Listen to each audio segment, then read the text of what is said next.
Livro do profeta Sofonias, capítulo 3. Último capítulo do livro do profeta Sofonias, capítulo de número 3, a partir do versículo 8 até o versículo de número 20. Nós temos aqui a última parte do livro de Sofonias.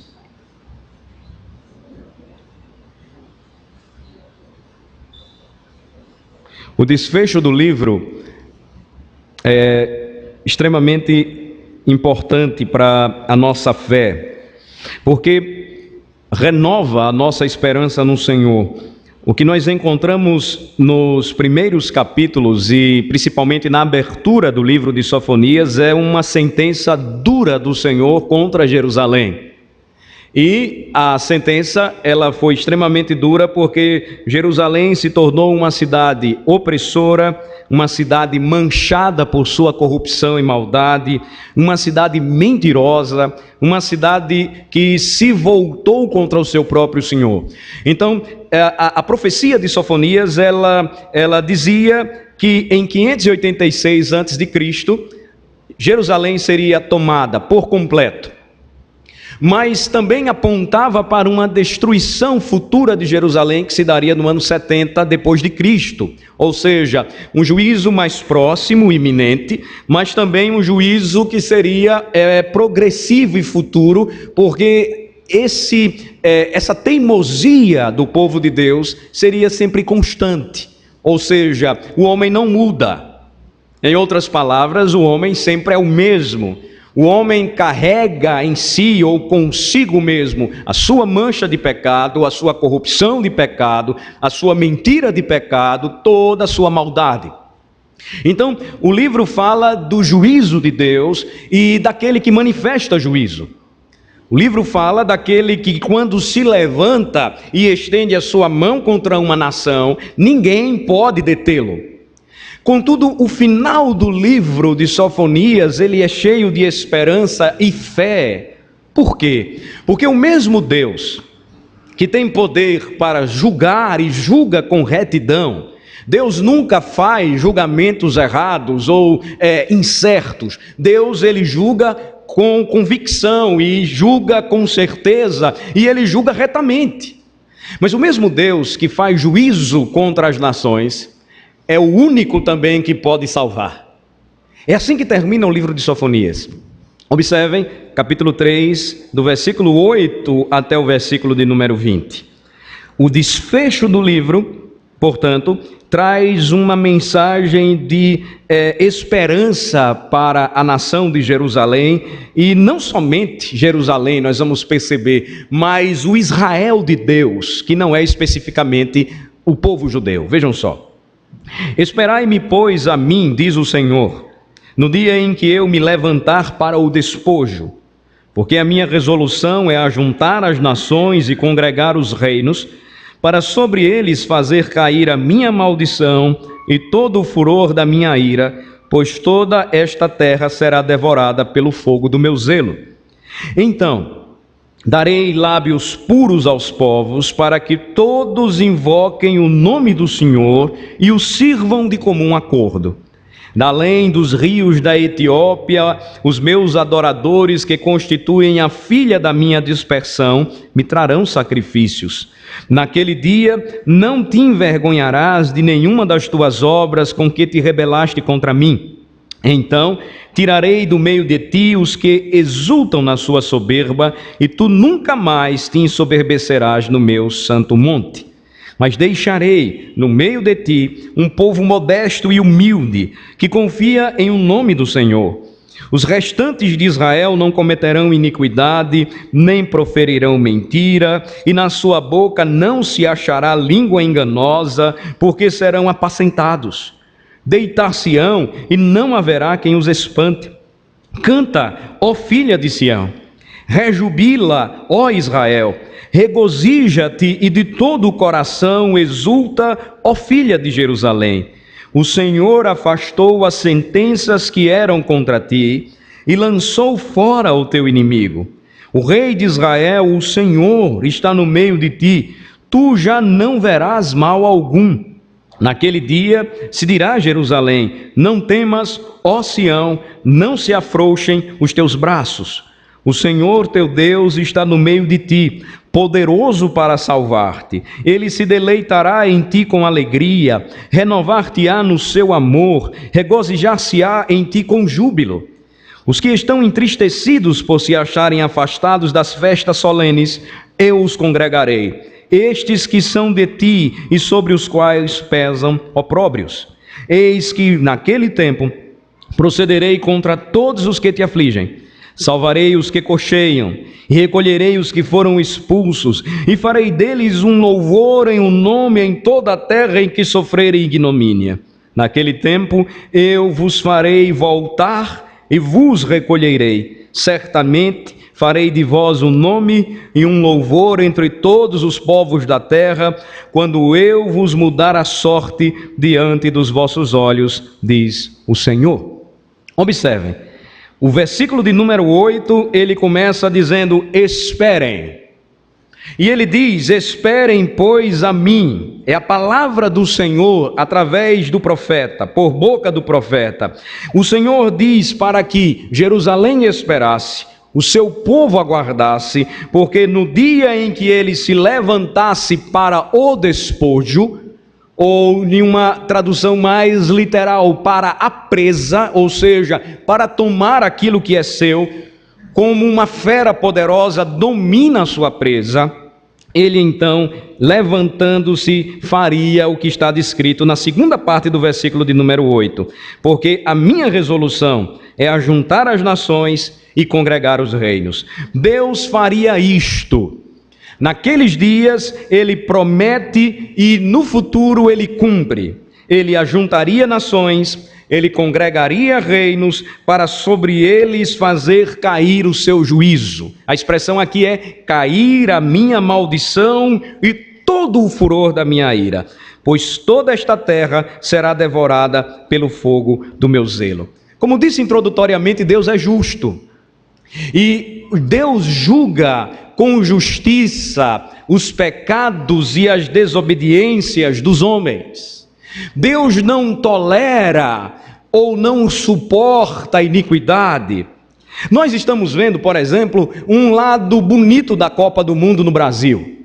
Nós estamos vendo futebol, nós estamos vendo a bola entrar no gol ou não entrar, nós estamos vendo o sofrimento brasileiro pelos pênaltis ou por todo aquele momento especial.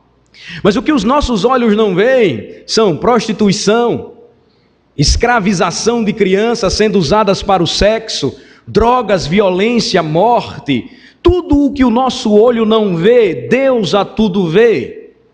E apenas trazendo como exemplo, imaginem o que acontece nas nações. A maldade dos homens, a destruição da terra, a perversidade, tudo isso será tratado pelo Senhor de que maneira?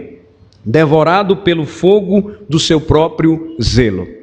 Deus é justo juiz, nada impuro permanece diante de seus olhos que não seja purificado, e é assim que ele diz que começaria a tratar as nações e ajuntando-as e congregando-as para si, ele iria julgá-las, todas elas. Mais adiante nós vamos perceber que o Senhor também faria o mesmo com Jerusalém, não somente aqui, quando o reino cai, mas nos dias de Jesus, quando eles rejeitaram o Redentor. Por exemplo, marquem Sofonias capítulo 3 e vamos para Lucas 21. Evangelho de Lucas, capítulo 21. Façamos esse paralelo aqui, para que juntos possamos ver a extensão da profecia. Lucas 21, do versículo 20 em diante. O Senhor fala aqui do que iria acontecer com Jerusalém, que cairia no ano 70, depois de Cristo, novamente. Capítulo 21 de Lucas, do versículo 20 em diante, diz assim: quando, porém, vir de Jerusalém sitiada de exércitos, sabei que está próxima a sua devastação. Então, os que estiverem na Judéia fujam para os montes, Os que se encontrarem dentro da cidade, retirem-se, e os que estiverem nos campos, não entrem nela, porque estes dias são de vingança, para se cumprir tudo o que está escrito. Ai das que estiverem grávidas e das que amamentarem naqueles dias, pois haverá grande aflição na terra e ira contra este povo. Cairão a fio de espada e serão levados cativos para todas as nações. E até que os tempos dos gentios se completem, Jerusalém será pisada por eles. No ano 70, Jerusalém cai novamente. É interessante notar o seguinte: os dias da promessa de Deus aqui, depois de 586, lá nos dias de Sofonias, era de restauração. O povo voltaria para a terra, o povo reconstruiria o templo, e a promessa divina é que a glória desse templo reconstruída seria maior do que a glória do templo de Salomão. Eu não sei se vocês já pararam para fazer uma dimensão ou tentar dimensionar os templos, comparando o templo dos dias de Jesus com o templo de Salomão, que foi destruído neste período aqui, 586. O templo era muito maior, mais glorioso do que esses estádios aí. Para vocês terem uma ideia, ele equivalia a mais ou menos 6 ou 7 Maracanãs juntos. Vocês já pararam para pensar nisso? Era algo grandioso. Quando nós olhamos aquelas muralhas que aparecem na televisão, onde os judeus choram e se lamentam, as muralhas de Jerusalém, ali é apenas um pedacinho da glória que o templo representou. Então, o templo cairia neste período aqui. Deus promoveria a restauração, mas por conta da desobediência de Jerusalém, em rejeitar o Messias, cairia novamente nas mãos dos romanos. Então, o que é que eu estou querendo focar aqui com vocês e para vocês? É que Deus é o mesmo que se levanta para juízo e para salvação. Naqueles dias de Sofonias, ele disse: eu vou fazer tudo isso com vocês e com as nações, com as demais nações. Mas eu também vou manter ou sustentar aqueles que esperam em mim. Vamos voltar para Sofonias e vejam só, a partir do versículo 9, o que eu disse a vocês a respeito de fé e esperança. Sofonias 3, a partir do versículo 9. Do versículo 9 ao versículo 13, Deus então anuncia que iria restaurar o seu remanescente. O remanescente sempre é aquele povo ou parte do povo que seria alvo do amor de Deus e da sua salvação. Agora tem um fator aqui que deve nos chamar a atenção. Esse remanescente não seria formado apenas de judeus, mas também de gentios. Os gentios são aqueles povos não judeus, nós, por exemplo. Então, o que é que Deus vai falar a partir do versículo 9? Que ele, o mesmo Deus que julga retamente, também iria salvar e iria trazer restauração àqueles que por sua própria força, por seu próprio braço, só sabiam fazer o que não presta. Pensem em nós aqui, vamos pensar na gente. Se nós não fôssemos alvo do amor de Deus, da graça de Deus, você acha que nós estaríamos aqui orando a Deus? Olha, um monte de homem aqui que gosta de futebol. Se a gente não amasse a Deus, será que se o Brasil for para a final no dia de domingo, eu não vou nem querer ouvir a resposta, será que a gente não viria para cá? Espero que vocês venham. Naturalmente o nosso coração diz assim: Deus, fica para depois, que agora eu quero o que é meu, os meus interesses, o que eu gosto mais. Se dependêssemos de nós, não estaríamos aqui, nem nós, nem as nossas famílias. Mas somos alvo do amor de Deus, da sua justiça, mas também da sua salvação. E aí onde entra a graça revelada nos últimos versos de Sofonias. Observe a partir do versículo 9. Então, darei lábios puros aos povos, para que todos invoquem o nome do Senhor e o sirvam de comum acordo. Olhem, Deus iria devorar pelo fogo do seu zelo as nações e reinos que ele iria congregar, ajuntar para si. Ele faria isso porque juízo e salvação, na visão divina, sempre caminham juntos. E seguindo então Sofonias 3, o que diz o versículo 9? Depois disso, eu vou dar não somente para Jerusalém, mas para os povos. Que povos são esses, irmãos? Já vimos anteriormente: filisteus, moabitas, amonitas, egípcios, nações. A promessa então é: eu vou dar lábios puros aos povos, para que todos invoquem o nome do Senhor e o sirvam de comum acordo. Quando Jesus, mais à frente, ele se encontrou com uma mulher samaritana em um tanque, em um poço de água, a dúvida dela era onde seria o lugar mais correto para se adorar ao Senhor. E ela pergunta: em Samaria ou em Jerusalém? Jesus diz: nem um lugar, nem outro, pois vem a hora, e já chegou, que os verdadeiros adoradores adorarão o Pai em espírito e em verdade, e são estes que o Pai busca para que sejam seus adoradores. Olhem só, a iniciativa divina, graciosa, é de buscar para si mesmo adoradores. Onde eles adorariam? Não adorariam em Samaria, sinal de toda a mistura dos povos e da religião sem entendimento, nem Jerusalém, lugar sim, santo, onde Deus se fazia presente, mas que o povo desprezou, não somente o lugar, mas seu Messias. Os homens adorariam aquele a quem Jerusalém sempre representou, apontou. Os homens adorariam verdadeiramente a Deus, em espírito e em verdade, em Cristo Jesus. Sendo renovados em seu espírito por Cristo, tendo a compreensão verdadeira e real da palavra de Cristo, eles receberiam do Senhor lábios puros, para que invocassem o nome do Senhor corretamente e para que servissem ao Senhor de comum acordo, sem confusão. Sabe qual é o grande problema ainda hoje, quando nós olhamos o conflito no Oriente Médio? É o fato de que Jerusalém nunca compreendeu o seu verdadeiro papel. Nunca.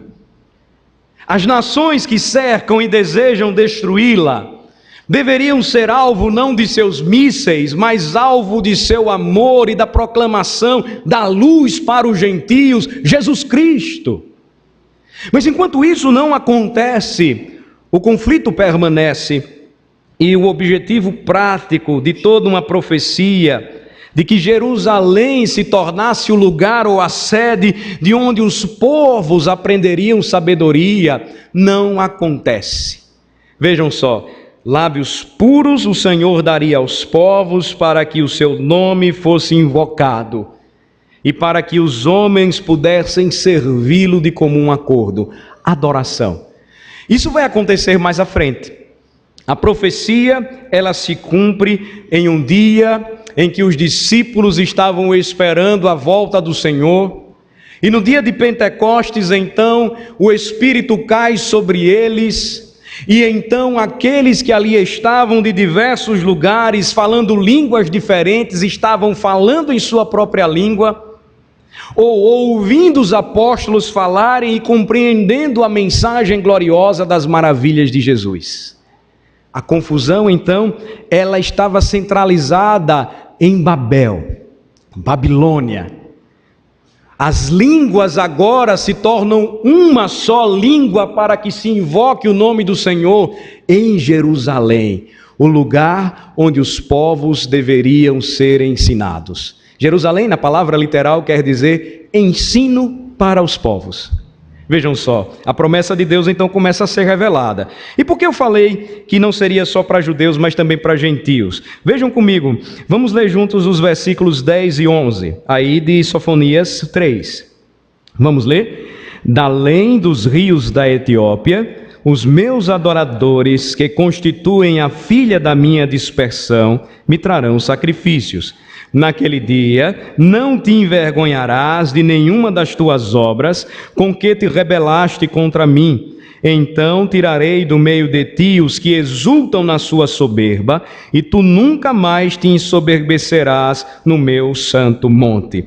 A confusão de ideias na adoração, na compreensão divina, é juízo de Deus, é maldição de Deus. Deuteronômio já diz isso: se o povo não andasse nos caminhos do Senhor, ele ia confundi-los.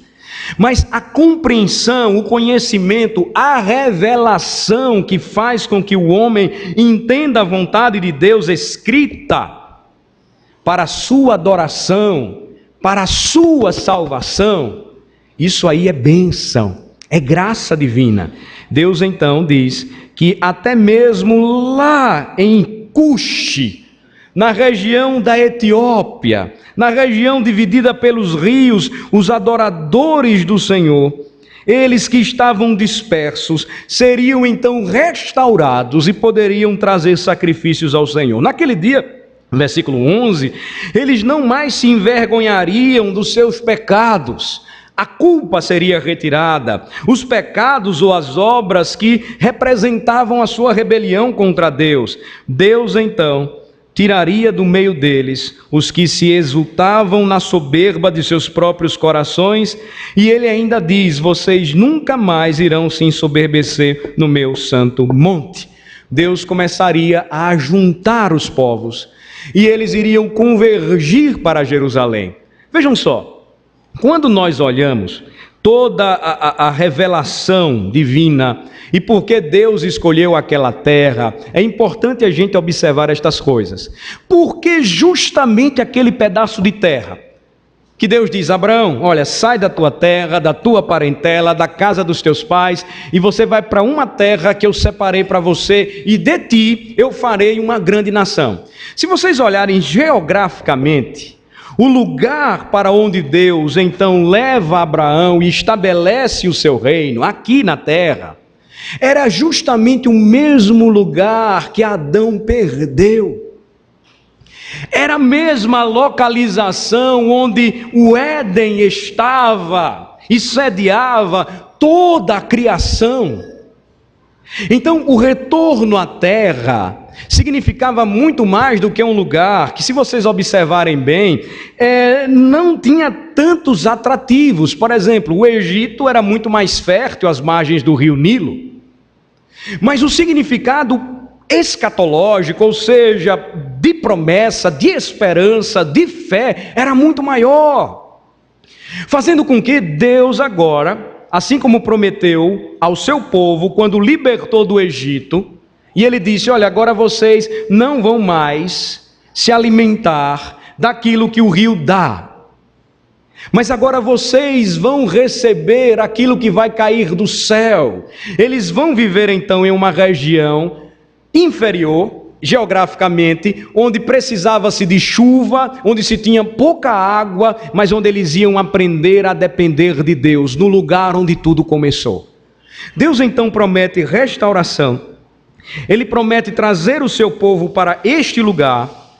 Ele promete fazer com que o seu povo não se ensoberbecesse mais do lugar, da localização geográfica, mas que o povo começasse a aprender o seguinte: aquilo que se segue vai nos lembrar e vai nos fazer entender o que é que Deus produz no coração de um homem que é transformado por Ele, de um povo que é salvo por Ele. Versículo 12 diz: mas deixarei no meio de ti, não mais um povo soberbo, mas deixarei no meio de ti um povo modesto e humilde, que confia em o nome do Senhor, que não confia na terra, que não confia nas posses, que não confia na inteligência, que não confia na saúde, que não confia nas pernas, mas que confia no Senhor.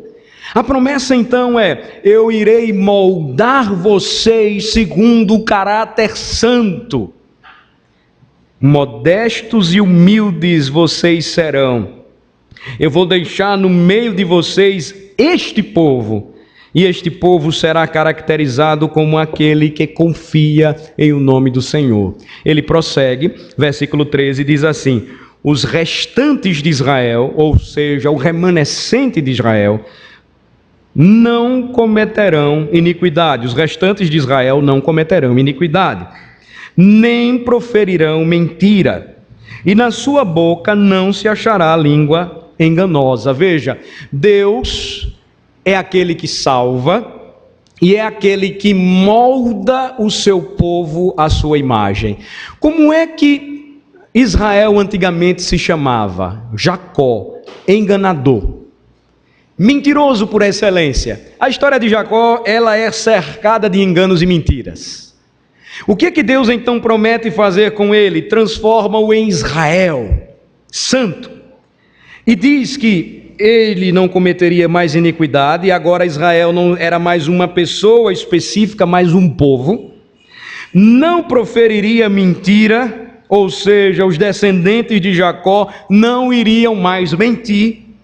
Na sua boca não se encontraria engano. Por que razão? Porque serão apacentados, deitar-se-ão, e não haverá quem os espante. Promessa de segurança, salvação nas mãos do Senhor. Deus então promete restaurar, e percebam, essa restauração, ela começa no coração. Como a gente está vendo futebol aí, pelo menos a maioria que gosta, vamos fazer outra associação aqui. Eu não sei quantos de vocês perceberam como o brasileiro precisa ter um coração transformado. Vaiar o hino da nação adversária é ridículo. Ridículo. O hino identifica respeito a uma nação. Um hino de uma nação identifica seus valores, e eu achei o hino do Chile muito mais bonito que o nosso. Atribui a Deus as belezas da terra. Nosso hino fala de idolatria, fala de adoração à terra. Mas isso não vem ao caso. Mas notem, vaiar uma nação adversária. Cadê o fair play? Mas como é que tudo começa? Onde as estruturas de uma nação podem ser modificadas, se não a começar no coração?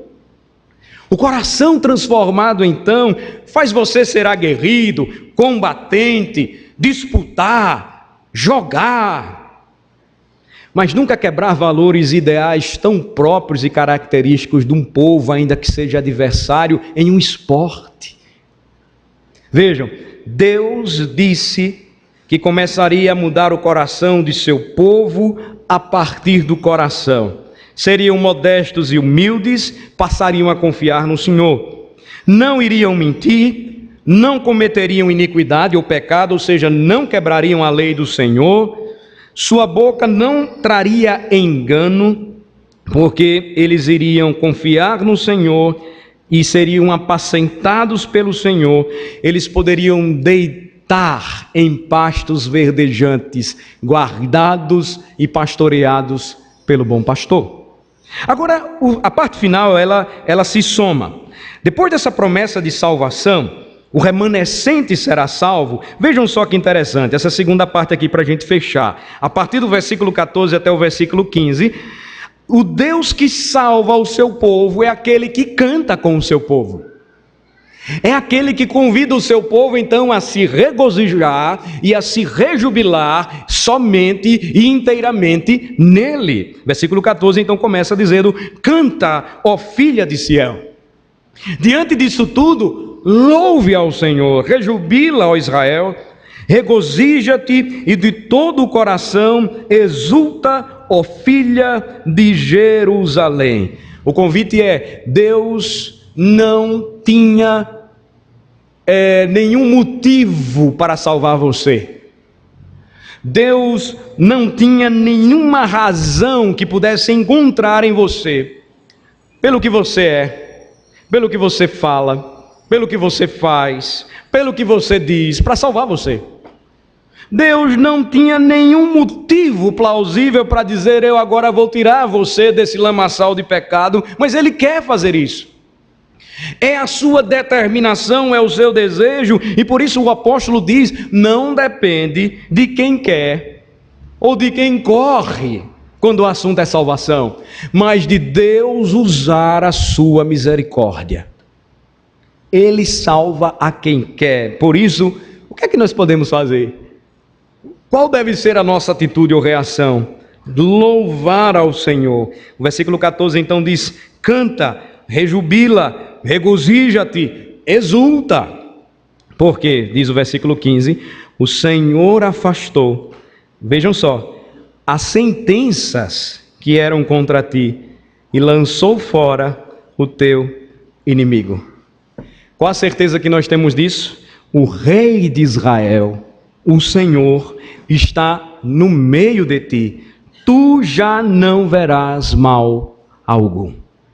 O fato de Deus congregar para si um povo, o fato de Deus reunir para si um povo, não somente de Jerusalém, mas das demais nações, e salvar para si um povo, é motivo de louvor, de regozijo e de gratidão. Eu estive visitando o presbítero Ezequiel logo depois da cirurgia que ele fez. Ele estava firme e confiante no Senhor. Depois ele parte para a UTI, o quadro se agrava, fala com sua esposa e filhos, mesmo abalados, permanece a mesma confiança no Senhor. Nós devemos orar para que Deus possa curá-lo, ou que, se for da vontade dele, o nosso irmão seja restaurado, sim. Mas também devemos esperar que a vontade de Deus seja de aproximá-lo mais para junto de si. Devemos estar prontos para tudo. E qual a certeza que nós temos na vida e na morte é que somos dele. E por isso, cantar, rejubilar, regozijar e exultar é tudo que nós devemos fazer, sabendo que o Senhor, Ele acampa em nosso meio, Ele está em nosso meio, então mal nenhum se aproximará de nós, jamais se aproximará de nós, até mesmo a morte, ela não tem poder para nos separar do amor de Deus que está em Cristo Jesus. Essa é a certeza, a confiança, a fé e a esperança que só Cristo pode dar a um homem que foi realmente alcançado por sua graça. Vejam o versículo 16, naquele dia se dirá a Jerusalém, não temas, ó Sião, não se afrouxem os teus braços. O Senhor teu Deus, percebam que esta expressão ela é recorrente, o Senhor teu Deus está no meio de ti. E aqui nós temos o que alguns comentaristas do Antigo Testamento, alguns estudiosos da língua hebraica, chamam de o João 3,16 do Antigo Testamento. Vejam só, versículo 17, queria que vocês lessem comigo, vamos ler. O Senhor teu Deus está no meio de ti, poderoso para salvar-te. Ele se deleitará em ti com alegria, renovar-te-á no seu amor, regozijar-se-á em ti com júbilo.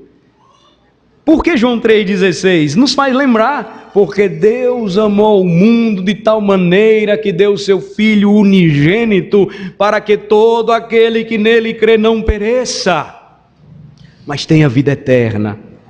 Porque Deus está em nosso meio. A Escritura então nos faz lembrar que mais adiante, para que não perdêssemos a fé e a esperança, e para que nenhum mal pudesse mais nos dominar, o Verbo se fez carne e habitou entre nós, cheio de graça e de verdade, no meio de ti, entre nós. Ele habitou entre nós, Ele se fez presente. O Senhor então, porque está no meio de nós, diz o versículo 17, temos a garantia da salvação, porque Ele é poderoso para nos salvar. Porque Ele se deleitará em nós com alegria. Nós pertencemos a Ele, somos como a menina dos seus olhos. Ele irá nos renovar no seu amor, porque Ele nos amou primeiro, nós podemos amá-lo. Nós iremos então encontrar nele toda a satisfação, porque Ele irá se regozijar em nós com alegria e com júbilo. Os que estão entristecidos, versículo 18, por se acharem afastados das festas solenes, diz o Senhor, eu os congregarei. Estes que são de ti e sobre os quais pesam opróbrios, eu os congregarei. Não foi isso que Jesus fez durante todo o seu ministério? Me permitam mais um paralelo. Hoje nós vamos ver mais um daqueles lindos paralelos. Jesus encontra um leproso, congrega para junto de si. Jesus encontra um coxo, congrega para junto de si. Jesus encontra um pobre endemoniado, liberta-o, congrega para junto de si. Jesus encontra cegos, assim como nós, que não poderíamos ver. Jesus congrega para junto de si. Os entristecidos, os afastados das festividades, os que estavam pesados pelos seus opróbrios, o Senhor então prometeu e cumpriu nos dias de Sofonias, e cumpriria mais adiante nos dias do Messias, ele os congregaria para junto de si. Congregar aqui, irmãos, traz um conceito muito apropriado para a igreja hoje. É aquele que nos mostra onde reside a fonte de toda alegria, salvação, regozijo do crente. Porque à medida em que nós nos regozijamos, nos alegramos, nos deleitamos, amamos este mundo, o conceito de congregar-se junto ao Senhor e de que o Senhor está no meio de nós, ele desaparece. Mas quando estamos juntos e congregamos em torno da mesa, nós lembramos quem é o nosso amado e como nós pertencemos a Ele em aliança e por graça somente. A promessa era então reunir novamente os dispersos. E aqui vejam o versículo 19: eis que naquele tempo procederei contra todos os que te afligem. Olha só que interessante. Salvarei os que cocheiam, e recolherei os que foram expulsos, e farei deles um louvor e um nome em toda a terra em que sofrerem ignomínia. Ele iria atrair todas as nações a Cristo. Não há promessa mais bonita do que essa nos últimos versículos de Sofonias. E sabem por quê? Porque nós sabemos que em sua totalidade esta profecia não se cumpriu quando na restauração de Jerusalém após 70 anos na Babilônia. Aquilo ainda era muito incipiente. Não havia ainda uma ideia de que outras nações convergiriam para Jerusalém. Mas o que é que acontece mais à frente? Pentecostes, por exemplo, representantes de nações diversas, dirigindo-se para Jerusalém, têm um encontro pessoal com Cristo. Quando naquele dia eles têm a oportunidade de ouvir a pregação de Pedro, anunciando a Cristo, o Salvador de todo aquele que nele crê. O Senhor então prometeu e cumpriu, e nós temos provado e visto como Ele é bom. Finalmente, versículo de número 20 diz: naquele tempo eu vos farei voltar e vos recolherei, certamente farei de vós um nome e um louvor entre todos os povos da terra, quando eu vos mudar a sorte diante dos vossos olhos, diz o Senhor. Mais uma vez aqui, compreendendo a profecia, em um primeiro momento, Deus cumpre o que disse e o povo volta à terra. Deus cumpre o que falou e então o povo cativo volta à sua terra. Juízo e salvação caminhando juntos. Deus castiga o seu povo, mas restaura o seu povo por amor. Mas, no sentido mais extenso, nós vamos perceber como toda essa profecia, ela se cumprirá em Cristo. Ela já começou a se cumprir. E ela vai se completar naquele grande dia, onde povos e línguas e raças distintos, ou distintas serão atraídas todas para Cristo e todo olho verá a salvação que vem do nosso Deus. A conclusão, irmãos, do livro do profeta Sofonias deve nos animar, deve nos fazer lembrar o que o Senhor fez por nós, mudando o nosso caráter, mudando a nossa vida, mudando o nosso entendimento, nos dando fé. A profecia final do livro de Sofonias deve nos fazer lembrar que a esperança, ela não deve ser perdida. E nós devemos lembrar e continuar a cantar, a regozijar, a rejubilar e a exultar sempre no Senhor, porque a Ele pertence a salvação, a Ele somente.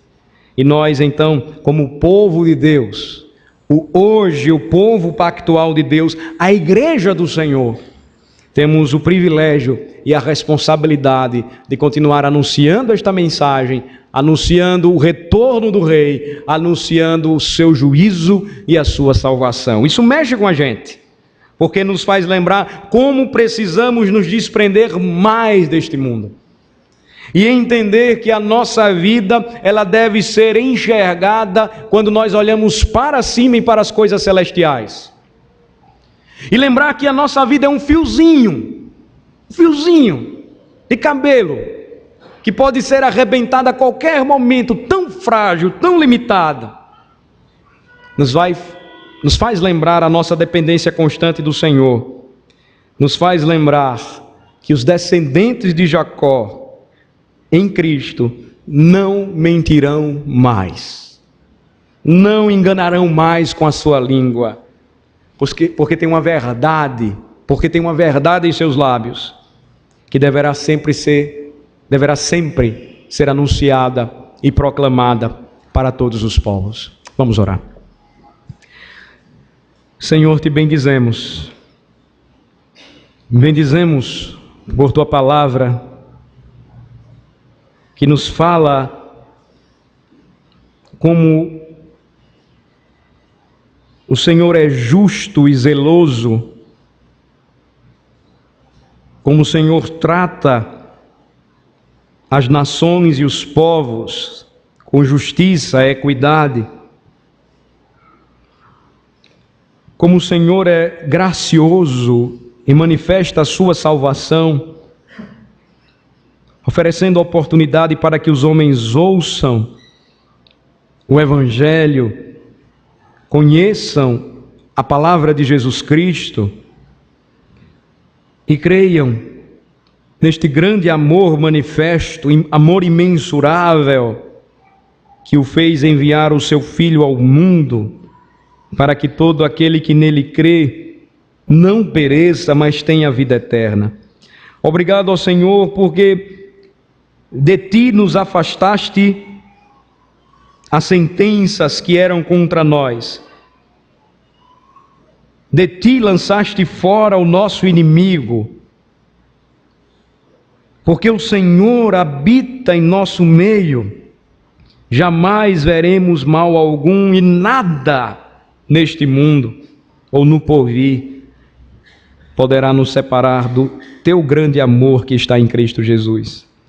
Nós te louvamos, ó Senhor, e te pedimos que nos ajude a caminharmos não com uma soberba exultante, não ensoberbecidos porque somos crentes, mas que sejamos reconhecidamente um povo modesto e humilde, que confia em o nome do Senhor, que espera em o nome do Senhor e que aguarda o dia em que seremos então completamente restaurados. As nações que experimentaram terrível desolação ouviram do Senhor uma palavra de salvação, e quantos, ó Senhor, espalhados dentre as nações, não têm sido alvo do teu grande amor. Louvamos o teu nome, Senhor, porque nós fazemos parte deste meio, deste grupo. Merecíamos a morte e as trevas, a condenação eterna, mas o Senhor em Cristo nos salvou. O Senhor em Cristo trouxe promessa para nós e para os nossos filhos de salvação, de uma nova vida. Louvamos, ó Senhor, o teu santo nome e pedimos graça para que o Senhor nos ajude a seguirmos em frente, a confiarmos no Senhor, a caminharmos de fé em fé, na expectativa de que um dia Cristo irá retornar e restaurar poderosamente todas as coisas. Oramos em nome de Jesus. Amém. Amém. Fiquemos todos de pé.